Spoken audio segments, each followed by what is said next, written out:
Hey, it's your girl Carla Renata, aka the Curvy Film Critic. We got mermaids, we got blue notes, and we got the farewell with Lulu Wang. Stay right there.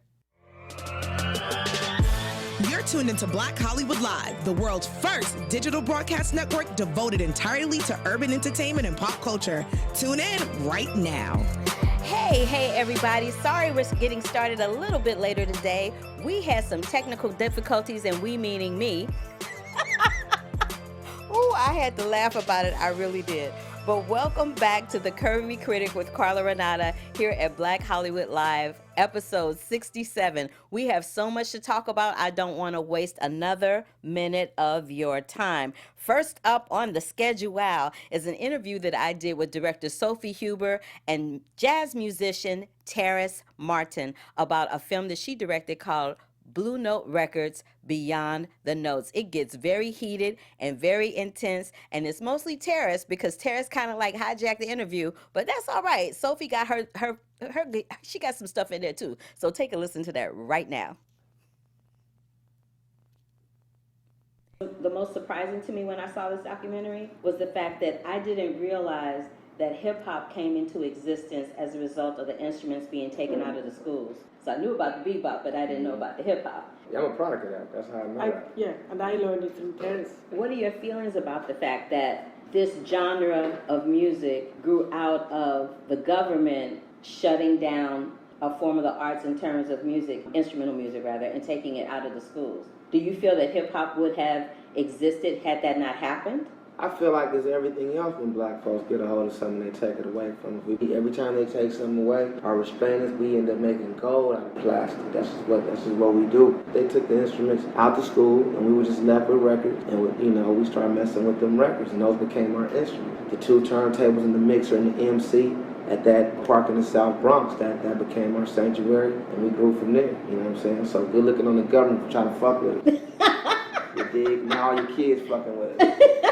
That's how I go. I kind of love your outlook on that, Terrence. Good on you. Yeah. Sophie, being from the Swiss, from a little town called Bern, how did you find it? Just wrong. What are we doing? How did you become familiar with the genre of jazz? First of all, my dad had Blue Note Records and jazz. Like everything he played or they played at home was jazz, French chanson and classical music. So that was all that played in our house. And there's amazing jazz festivals all over Switzerland, but even in my town of Bern, which is the capital, but nobody knows it. And it's very small. Okay. Well, most capitals of countries or cities are really small towns, yeah. But my sister was an usher at the jazz festival. So I was like 10 years old and she would get me in and I heard Sarah Vaughan and Dizzy Gillespie. Well, they didn't get me into the Ella Fitzgerald, but she played there too. I heard this music from an early age and sort of with the, referencing that my dad had for it. What was the first record that you heard, the first jazz record that you heard for both of you? And what's your favorite one? Your first and your favorite? The one that sticks to mind that my father had was Art Blakey and the Jazz Messengers live at Cafe Bohemia. And, we listened to that so many times this week. I have a special love for Thelonious Monk and Bud Powell. My first Blue Note jazz album, it was an album called Something Else by Cannonball Adderley, and they played Autumn Leaves on it. I bought it on a cassette tape from a place called Platypus Records in Santa Monica in the 90s. Ooh, I remember that one. Remember Platypus? Ooh, honey, you dug it out. You said Platypus. I'm like, oh, Platypus, no. And I bought the cassette. I remember getting on the bus. This is maybe the third, fourth day of ninth grade, sort of fourth day of me playing the saxophone. I remember popping that tape in and just being zoned out to that. My favorite, anything by Jackie McLean is my favorite. That's just my favorite artist on Blue Note. One of my heroes, Something Else. Autumn Leaves, Love for Sale. This film is funded not through $1 American. We tried to get funding in this country, but it was very difficult. Why was it so difficult, you think? They get brand new, they get funny. Everybody's for the culture when it's popping, and then when it ain't cracking, they step away. Just like when you go play music in Europe and everywhere else, they clap after the solos. They appreciate you a little different than the place where the shit come from sometimes. Just to piggyback upon what Terrence said, there was a part in the movie, and I can't remember which artist said this, but one of the artists talked about the fact that real hardcore kind of guttural jazz comes from pain. It comes from the type of pain and the angst that we as a people, black people in this country, experience, and it's an outlet for it. That really resonated with me because I've heard, I'm not a big jazz aficionado, I love it, but that was the first time that I ever heard why the sound is the sound explained to me. We know that jazz is an art form, all music is an art form, regardless of what genre it is, I think, in my opinion. Since this was a love of yours and you really resonated with this particular genre, so much so that you made a documentary about it and you didn't use $1 American, as you said, to fund it.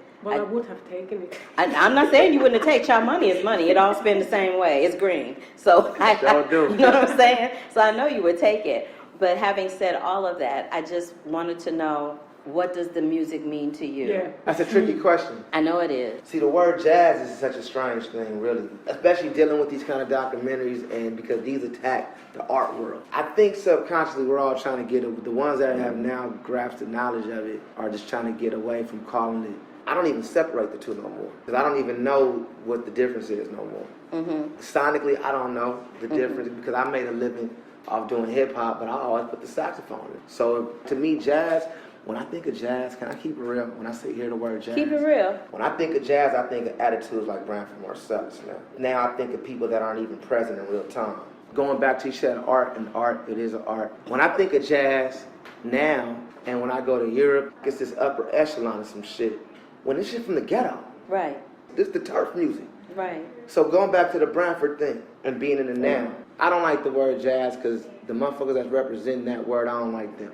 And I don't like how them being who? I don't like how Branford Marsalis, being one of the jazz guys everybody calls jazz, went on there and talked shabby about other black men. Okay. Yeah, I don't like that, because if you in the now and you gonna say anything about another black man doing anything, if that's what jazz is, fuck you and fuck your jazz. Ooh, okay. You kept it real, honey. That's how I feel about it. Look, because I respect it. That's why I avoid that thing jazz, and I want to call it Black American music. This conversation makes me think of a Q&A we did at the Malta Jazz Festival. He said, Terrence Martin, I'm a love your music. He said, do you feel your music is too intelligent for young black Americans? I don't play music for other musicians. I play because I want to stay alive, and I want to feed the souls of other young black kids. I don't care if new musicians don't come to my shows. I want single mamas to come to my shows. I want families to come to my shows. I want people that think about committing suicide to come to my shows. I want people that got to turn themselves in for 10 years. Maybe the last night they about to go see some shit so they could just do this 10 years and get out and be free and go to the next level of life. To me, when I keep hearing this word jazz, it just represents everything I'm not for, because if they call the guys jazz guys like Wynn, Branford, all the rest of these strange motherfuckers like that, then it's tricky to me, because I'm not for that. What you said is unequivocally the truth, because the jazz grew into the bebop, grew into the hip-hop, right? Mm-hmm. The bebop came from people that didn't have nothing. The hip-hop came from people who didn't have nothing. Jazz is the only American art form in the music genre. That's it. Professor Roy Hargrove says this, rest his soul. The gospel babies from the slaves, gospel, picking cotton, had the blues babies. Right. The blues babies had the jazz babies. Right, absolutely. The jazz, the funk, the R&B, the boom, boom, boom, go back, mix it up, had the hit. Absolutely. We saying the same thing. Yeah, I know that. That's why I'm like, come on, St. Louis. Stop playing. Stop playing, come on, St. Louis. Fried rice. Yeah, come on, fried rice. Stop playing. Feel me? Sophie called me fried rice. Ooh, you are hilarious. Yo, but all jokes aside, and you know, I'm not saying this to bash anything. What I am saying, what I do, my point is always to get across. I want to bash any form of hate. Right now, anything speaking against homies and human beings holding hands, we don't need that right now. Let's inspire, let's motivate, let's not down talk. When the press asks you something crazy about something like that, just keep pushing.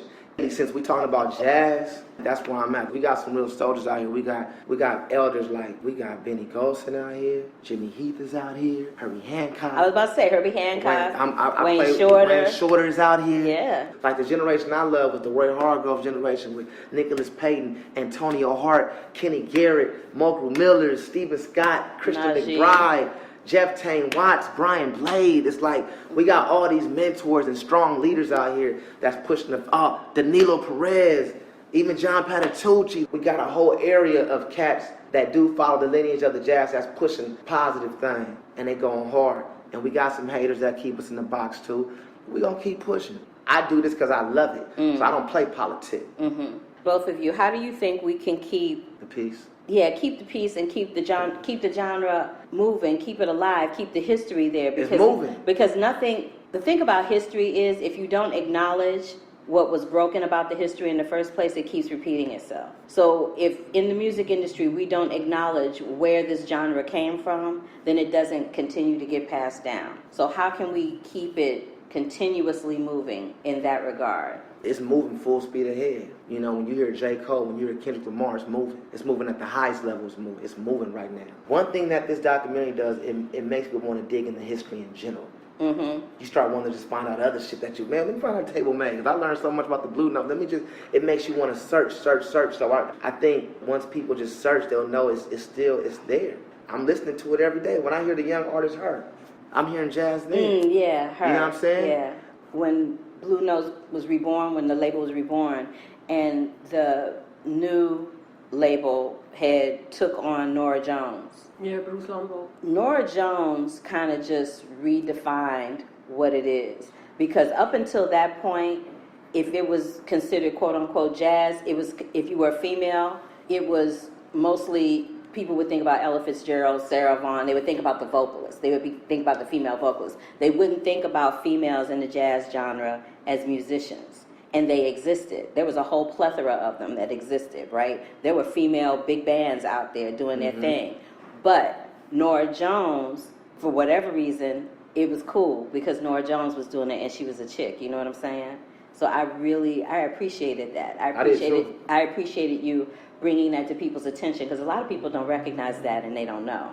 Well, I mean, to sort of go back to your earlier question, like what is really important to me with the film is, and what I tried to focus on when I made it, because it's a lot of history to put into 90 minutes, these 80 years and thousands of records, that it would be in a format that appeals to younger people or people who don't necessarily know about that music, but that it gives them access, and that Terry says in the film, he heard the Tribe Called Quest and then he went back to look at, Herbie Hancock records, or, it got him into jazz, and that the generation now understands, the younger people understand where hip-hop comes from and what is out there, and how Un Poco Loco comes on by Bob Powell.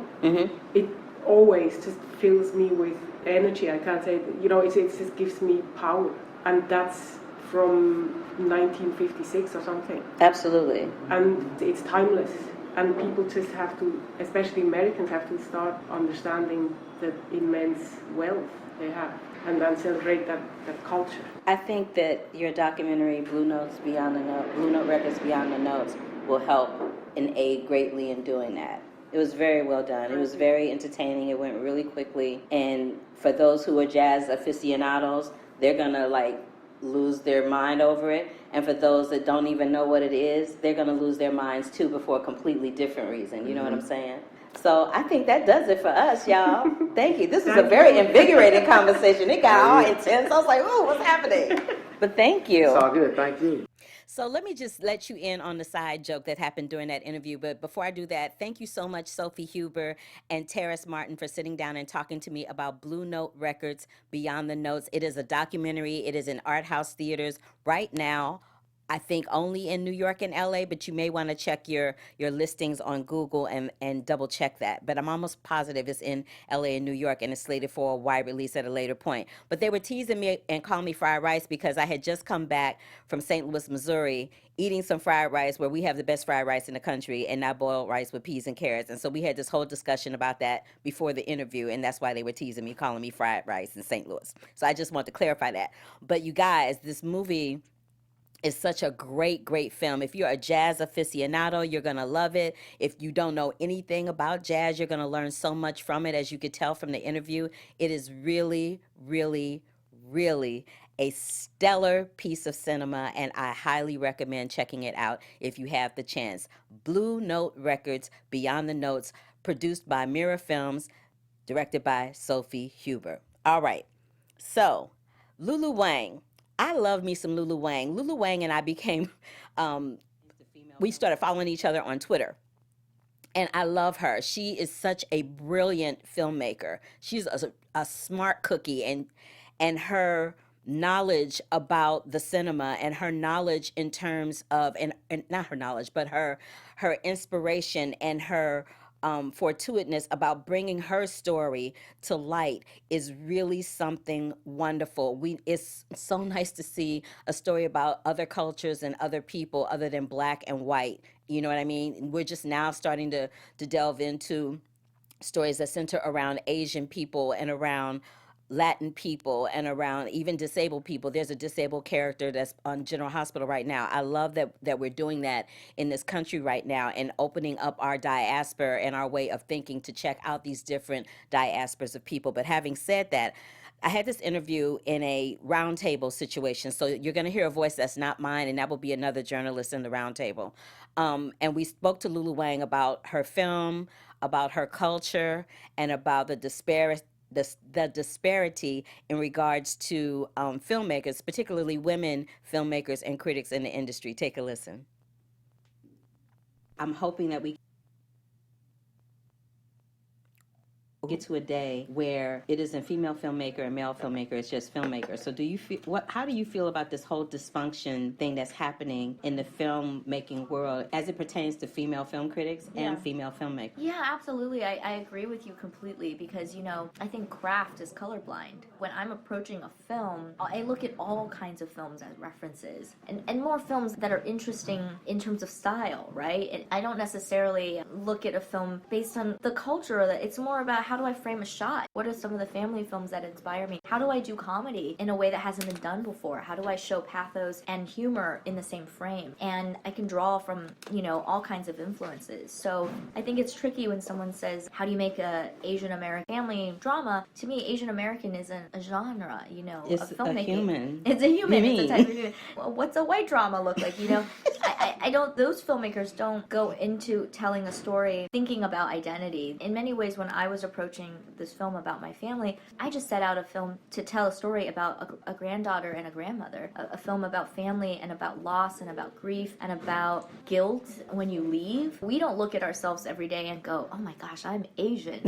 I overstand. Yes, I overstand. I don't look in the mirror and go, oh, I am a black girl. What have happened? Yeah, exactly. And how do I, do something really, Asian today? I think about Hannah Gatsby's Nanette because I watched it recently and I loved it so much. And she said that she's had feedback where people go, there was just not enough lesbian content in your show. And she's like, I'm confused. I was on stage the entire time. And it's like, yes, the story is about an Asian American family because that is the texture of my life. That is who I am. Every story I tell is an Asian American story because that is my voice. I can't escape it. Yeah, there's such an authentic sense of camaraderie within the Central family in the farewell. I was wondering if there was anything special you did to create that environment on set or off set in terms of getting your cast to bond with each other. Because when we're hanging out with the family, you're like, I'm just looking in a window in these people's lives.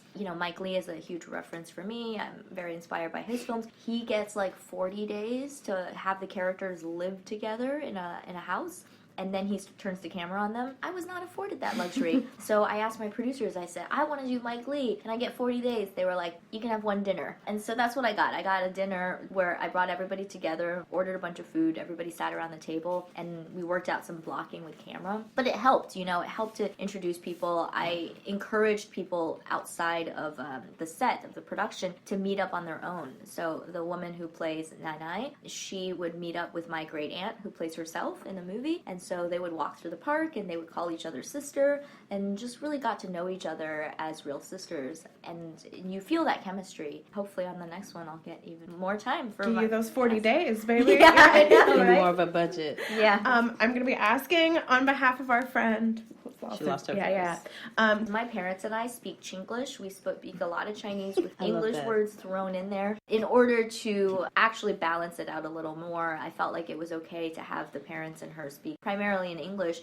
Also because I think it helps better to illustrate the juxtaposition of like her relationship with her family in America and then her relationship with them in China. It was also on account of the fact that Aquafina doesn't really speak Chinese very well. She had to learn a lot of it for the movie, and we had a dialect coach, and so I ended up simplifying a lot of the Chinese for her. The interesting thing for me every time I go back to China is that it's this interesting marriage of the familiar and the foreign. The familiar being memories and nostalgia and dreams and photos and stories, you know, that you've heard from family.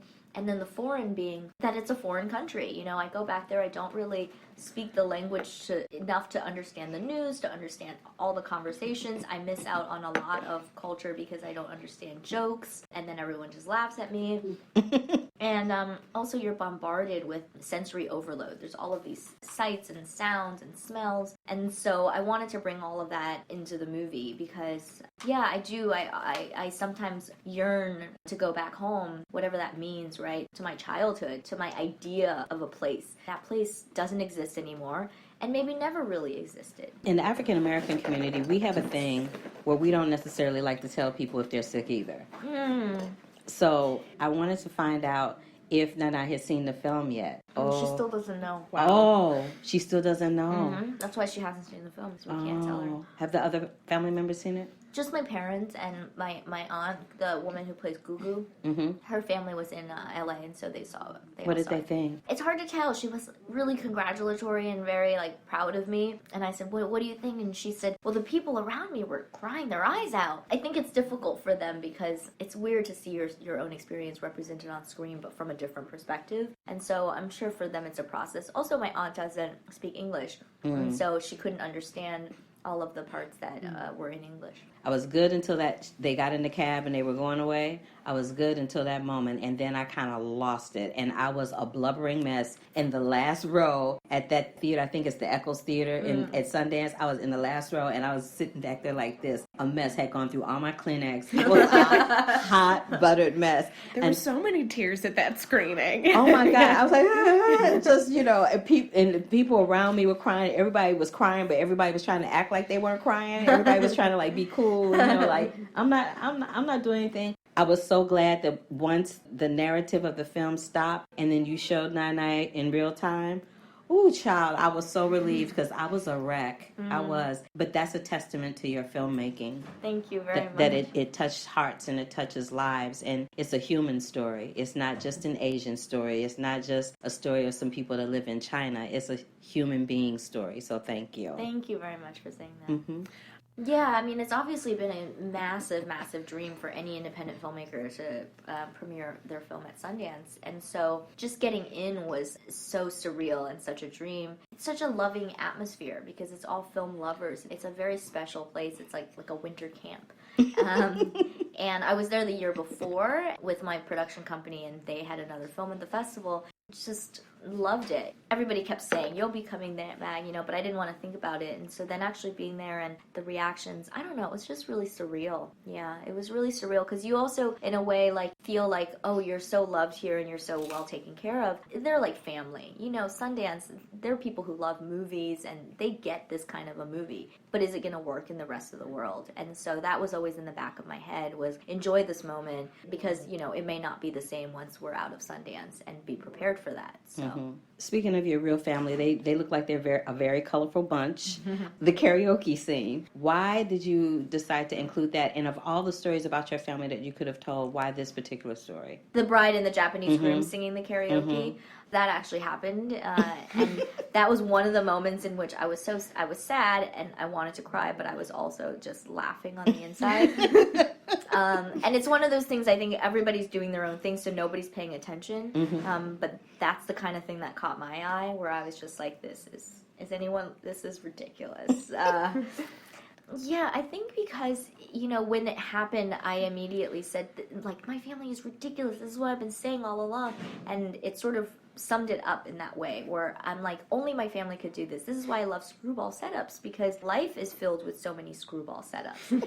And so it was, I think that this particular scenario brought all of the things I love about my family, which is like the range of emotions, all into one place in a very short period of time. It sort of just consolidated all of these emotions. All the fights that my mother and I have ever had about my career and my life and my choices and all the bad grades I got, all of that, you know, came out during this week and somehow got attached to my wanting to say goodbye and wanting to tell my grandma the truth. And my dad, you know, the way that he often deals with things by not talking about them and just like drinks and all of those things in one place, I think just makes it like a really ripe story. Do you think that's an old school way of thinking? Because I feel like our generation is much more open about things, and the couple of generations before us seemed to be a little more, like I remember telling my mother that I was going to go to therapy at one point, and she had a nervous breakdown. She was like, you don't tell other people outside the family business. You know what I mean? Yeah. I think that's true. Although my parents themselves are storytellers. My mother's a writer. My father was a diplomat in the Soviet Union. And so he's very open. We just had a dinner where New York Times was photographing and writing a story about it. And the reporter came up to me halfway through and she was like, I love your dad. He's awesome. I was like, well, you know, it's because he's a diplomat. And she's like, I know, in the Soviet Union. He told me the whole thing. I was like, oh, God. You know, and she would sometimes ask him questions and he would start to answer. And I was like, Dad, she's a reporter. I know you've had a few drinks, but like keep in mind it's gonna be in the New York Times like next week. So yeah, you might want to shut that down. Yeah, exactly. Like not the truth here.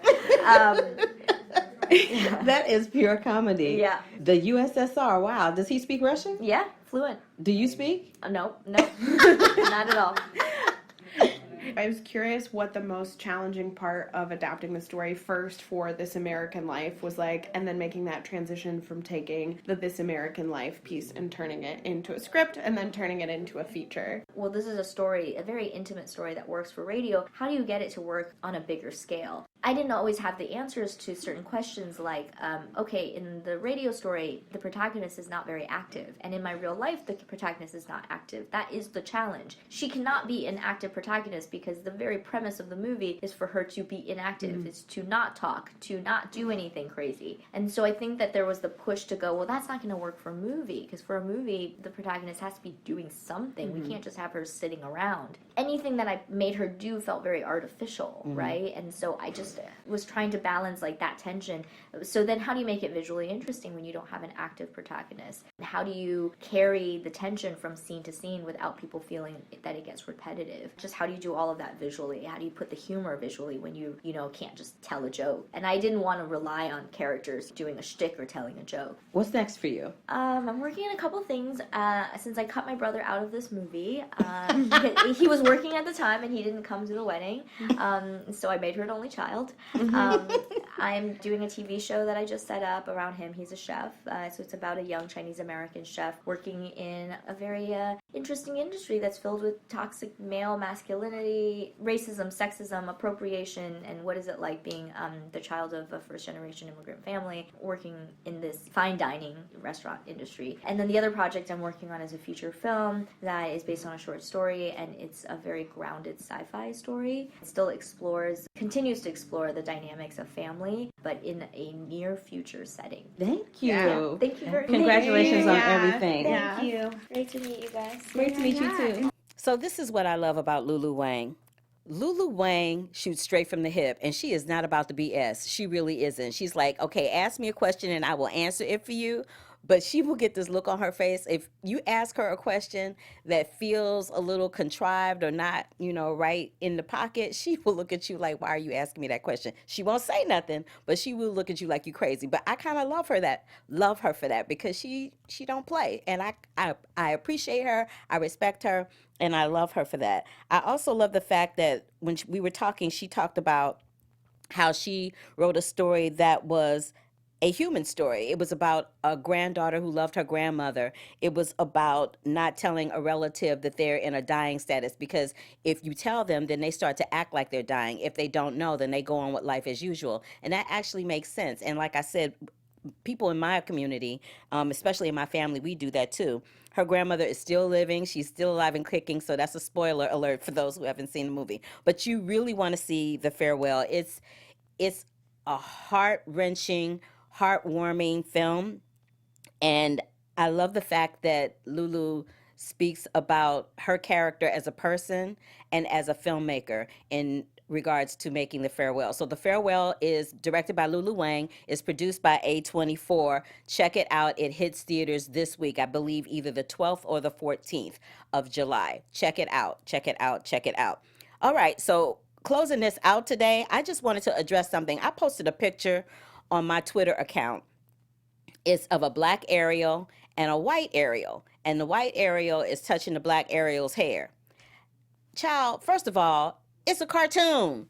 Why are people acting like mermaids are real people? Mermaids are not real people. It's a mythical First of all, mermaids are mythical creatures. Second of all, The Little Mermaid is an animated feature which is now getting to be a live action feature starring Halle Bailey. Not Halle Berry, but Halle Bailey, who is one half of Chloe and Halle, the R&B singing group, and they're both on Grownish with Yara Shahidi, which is a spinoff off of Blackish. But having said that, I'm kind of over all this controversy about this girl being cast as Ariel. You know, we had Cinderella twice. We had Cinderella on Broadway with Keke Palmer. We had Cinderella on television with Brandy playing Cinderella. Whitney Houston was the fairy godmother. Whoopi Goldberg was the prince's mama.